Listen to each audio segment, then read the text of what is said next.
Dans la dernière vidéo, j'ai présenté FitScroller, qui est un gestionnaire de fenêtres qui a comme principe de vouloir utiliser des tailles définies de fenêtres pratiques à utiliser et de agencer les fenêtres de la bonne manière pour que ce soit le plus pratique à utiliser possible. Tout ça pour t'éviter de tout le temps repositionner et redimensionner tes fenêtres. Aujourd'hui, je vais te présenter un peu les évolutions de FitScroller parce que j'ai corrigé des bugs qu'il y avait que j'ai présenté déjà la dernière fois et aussi j'ai commencé à réfléchir aux prochaines fonctionnalités que je vais vouloir intégrer dans FitScroller, dont un mode complètement différent pour gérer les fenêtres et ensuite l'utilisateur va pouvoir choisir quel mode il préfère utiliser. Alors pour commencer, une des choses qui ne fonctionnait pas, c'était le fait d'avoir une configuration différente pour deux écrans différents. Donc là, j'ai branché un deuxième écran qui est en mode vertical et du coup j'ai mis deux configurations différentes, une pour chaque écran, ce qui paraît logique puisque les dimensions de fenêtres qu'on va vouloir utiliser sur l'écran vertical ou sur l'écran horizontal, ça va pas être les mêmes. Donc là, sur l'écran horizontal, on a la configuration de base qui va se présenter comme ça quand on va ouvrir des fenêtres, alors que si on va sur l'autre écran, et ben ça va se présenter comme ça. Voilà. Donc là, on a bien deux configurations différentes. Sur l'écran de droite, on ne peut pas avoir, on a des fenêtres qui vont pas se splitter verticalement et qui vont scroller vers le bas, alors que sur l'écran horizontal, ça va scroller vers la droite et on va pouvoir splitter l'écran en 4 avant de commencer à scroller. Donc voilà, déjà premier bug corrigé. Ensuite, le deuxième, ça va être pour des configurations un peu plus complexes. Donc pour l'instant, on a quand même des configurations très simples où l'écran, il n'y a que 3 dimensions possibles pour les fenêtres. Donc je vais mettre une configuration un peu plus compliquée. Comme si par exemple, si tu as un écran ultra wide, eh ben, c'est le genre de configuration que tu vas vouloir utiliser. Ok, donc maintenant avec cette configuration, ce que j'ai fait, c'est que si on ouvre une première fenêtre, elle ne peut pas prendre tout l'écran. J'ai fait pour que la taille maximum d'une fenêtre, c'est toute la hauteur et 2/3 de la largeur. Alors aujourd'hui, il n'y a pas de moyen de centrer les fenêtres, mais c'est une fonctionnalité que je compte implémenter très prochainement. Ensuite, si on ouvre une deuxième fenêtre, ça va donc splitter en deux. Là, ça paraît assez logique. Et si on en ouvre une troisième, par contre, ça va faire 3 colonnes comme ça, ce qui est typiquement ce qu'on voudrait sur un écran ultra wide. Mais par contre, si on en ouvre une quatrième, ça va nous le faire comme ceci. Ça va nous splitter en quart, puisqu'on ne veut pas forcément vouloir avoir une quatrième colonne supplémentaire, mais une disposition comme ça pour un ultra wide, ça paraît un cas d'usage assez pratique, quoi. Et ensuite, si on continue, du coup, vu qu'on peut diviser encore en 3 colonnes maximum, ça va nous faire ce résultat-là. Et si on continue, voilà, on peut avoir jusqu'à 6 fenêtres, et au-delà de 6 fenêtres, c'est là où ça va commencer à scroller. Donc là, on a par exemple un cas où on aurait un écran ultra wide avec une configuration un peu plus complexe, mais ça gère le truc très bien. Ensuite, autre chose qui ne fonctionnait pas très bien, c'était quand on forçait des dimensions sur les fenêtres, ça prenait pas vraiment les meilleures dimensions possibles. Donc là maintenant c'est corrigé. Si par exemple cette fenêtre, on va changer la dimension, je la force sur la dimension la plus grande, alors ça va me donner ce résultat. Ça va forcer cette fenêtre sur cette taille et ça va arranger les autres pour faire que elles prennent le moins de place possible, enfin surtout que la taille du scroll soit le plus petit possible, mais qu'elle garde des dimensions de fenêtre qui soient quand même toujours utilisables. Et donc qui vont utiliser des dimensions une dimension parmi les dimensions permises. Ensuite, si je pourrais aussi la forcer un peu plus petite, ou alors encore plus petite, ou alors la forcer en quart comme ça. Donc là, si j'ajoute une nouvelle fenêtre, ça va faire comme ça, pour forcer justement que cette fenêtre reste dans cette dimension-là. Je pourrais aussi, par exemple, la deuxième, la forcer dans une autre dimension. Dans quel cas, on aurait quelque chose de cette manière-là. Donc on a cette fenêtre qui reste dans cette dimension-là, et les autres qui vont se mettre autour pour faire en sorte que ça prenne vraiment des dimensions qui restent pratiques à utiliser, sans avoir un scroll qui commence à devenir beaucoup trop grand. Donc on va aussi faire... on peut forcer sur toutes les dimensions de fenêtres qui sont permises. Alors comme maintenant j'ai corrigé quand même les bugs principaux, en tout cas tous ceux que j'ai rencontrés, je pense que le FitScroller est vraiment assez poli pour faire une première version 0.1. Donc j'ai fait un premier déploiement. Et avant, on était obligé de récupérer un dossier parmi tout le repository Git. Maintenant, comme j'ai fait un déploiement, on peut aller récupérer uniquement le dossier dont on a besoin pour installer FeedScroller.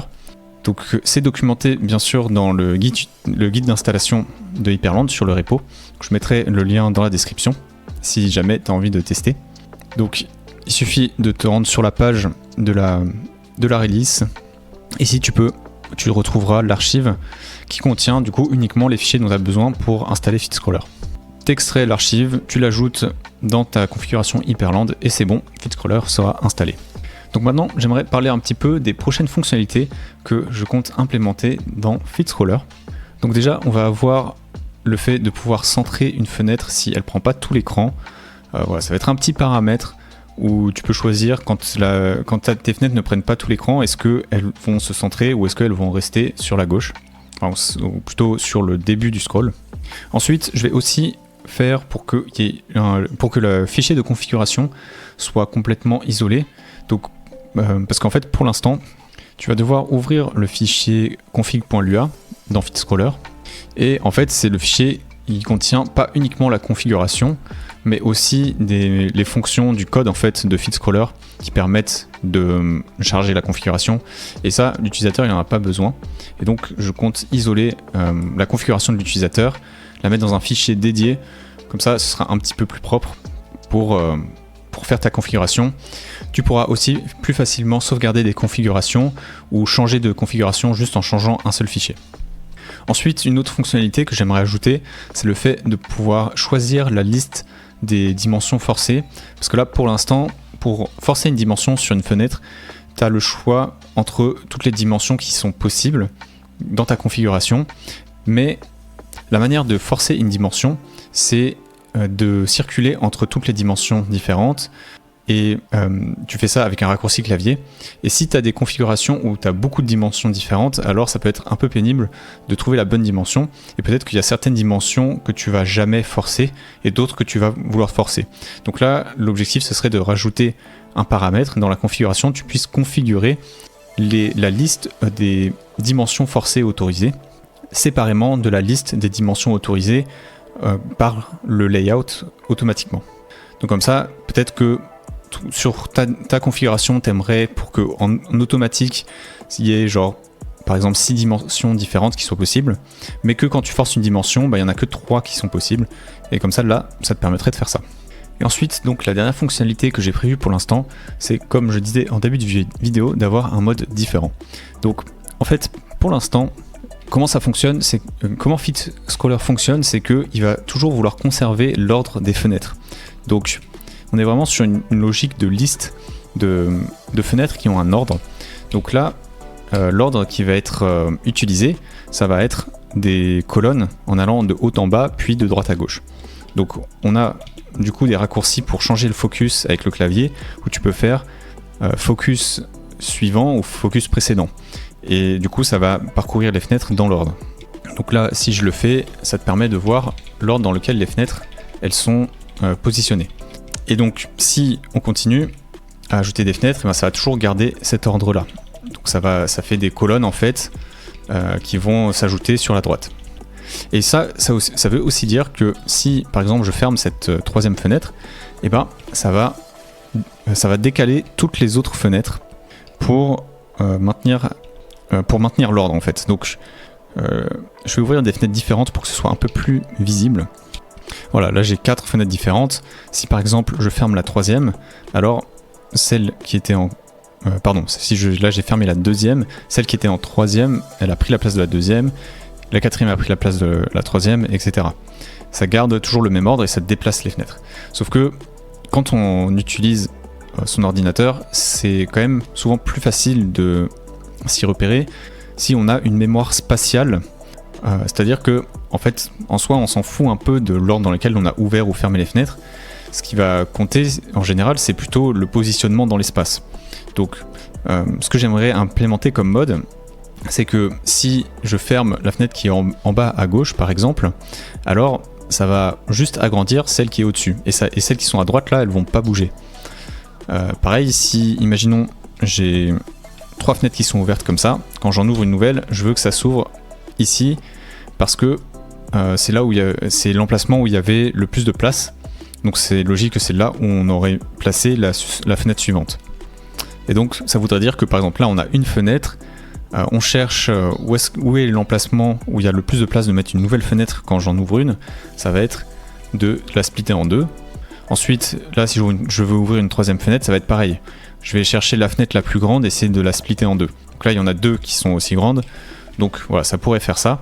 Mais justement la différence c'est que au lieu de faire comme ça a fait là, en fait imagine là j'ouvre une fenêtre, alors ça me donnerait ça, pour que la fenêtre qui était à droite reste à droite, la fenêtre qui était à gauche reste à gauche, et ça garde vraiment la position dans l'espace, et comme ça c'est plus facile de s'y repérer.